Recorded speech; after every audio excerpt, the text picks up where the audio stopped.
தனம் வந்த பிறகு பைசா வந்த பிறகு என்ன வரும்? தானியம், அதாவது நிறைய உணவுகள். அந்த உணவுகள் எதுக்கு கொடுக்கிறான்னா, விருந்தாளிகளை வரவேற்று விருந்தோம்பல் பண்ணு. அப்போ தானியமாக தானிய லட்சுமி வரும். ஓகேவா? தானிய லட்சுமி வந்த பிறகு குழந்தையும் வந்த பிறகு அந்த குழந்தைக்கு நீங்க என்ன எதிர்பார்ப்பீங்க? கல்வி. அப்பா வித்யாலட்சுமி வந்துட்டாளா? சரி, வித்யாலட்சுமி வந்த பிறகு அந்த குழந்தைக்கு, நம்ம குடும்பத்துக்கு, நம்ம கணவனுக்கு ஆரோக்கியம் வேணும் இல்லையா? அதுக்கு என்னது? தைரியம். இந்த குழந்தை தெரிஞ்சு நல்லா படிச்சு நல்ல நிலைமையில வந்தோடனே இவருக்கு, என் பையனுக்கு, என் பொண்ணுக்கு நல்ல வேலை கிடைக்கட்டும், நல்ல உயர்ந்த பதவி கிடைக்கட்டும், நல்ல ஞானம் கிடைக்கும். இதனால் கொடுக்க போறது யாரு? கஜலட்சுமி. புரியுதா? அப்ப அந்த கஜலட்சுமி முடிஞ்ச பிறகு தர்மமா வாழணும், அநீதியை எதிர்த்து பேச தெரியணும். சும்மா நான் இருக்கேன், ஆனா கண்ணால ஒரு அதர்மம் நடக்குது, என்னால முடியாட்டாலும் தப்பு, தர்மம்னு பேசணும். அதுக்கு தைரியம் வேணும். தைரிய லட்சுமி. புரியுதா உங்களுக்கு? எல்லாம் வந்த பிறகு நம்ம வாழ்க்கையில் என்றுமே விஜயம் கிடைக்கும், வெற்றி கிடைக்கும். அதான் விஜயலட்சுமி. இப்பேற்பட்ட 8 லட்சுமி ஒரே லட்சுமி தான் 8ஆக பிரிந்து உங்க குடும்பத்துக்கு கொடுக்குறாங்க. எவ்வளவு பெரிய விஷயம்!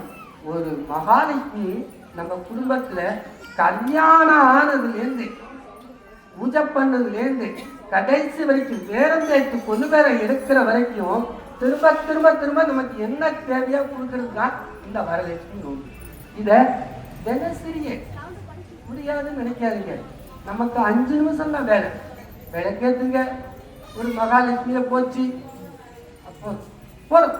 ஏன்னா நமக்கு தெரிஞ்சா, நிறைய தெரியுதுன்னா அஷ்டோத்திரம் பண்ணிக்கலாம். இல்லை சாமி எனக்கு பயன்ல விளக்கேத்து கொடுங்க, ஒரு சின்ன பூவை வைங்க. ஆனா இதை பண்ண ஒரு 2 பழத்தை அன்னைக்கு நைவேத்தியம் பண்ணிட்டு வெளியில வர பசுமா இருக்கும், இல்லை ஆறுதான் வந்து கொடுங்க. அதுதான் தெய்வம். நம்மளே போட்டு நல்ல நெய்யை ஊத்தி சக்கரை பொங்கலை போட்டு நம்மளே சாப்பிடுனா அது பூஜைக்கான இதே கிடையாது.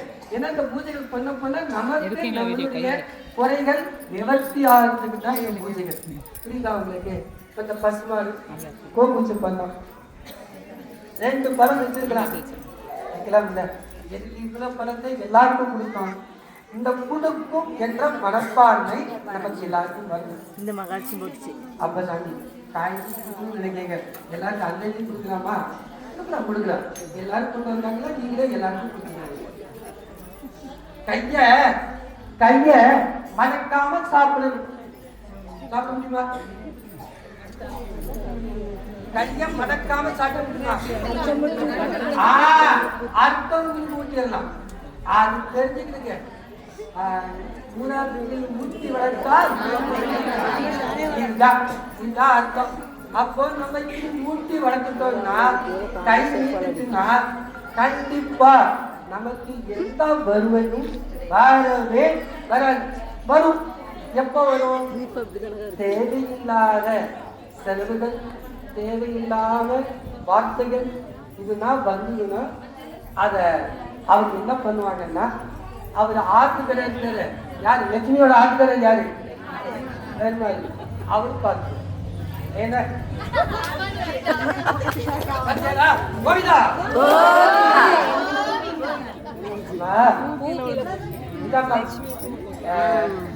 அவர் பேருக்கு சந்தோஷம் தெரியாது.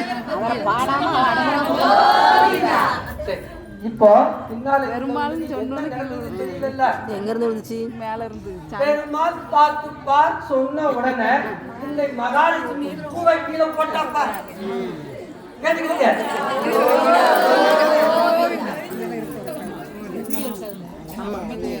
அதாவது ரொம்ப நெகிழ்ச்சியா இருக்கு. அந்த பசுமாடு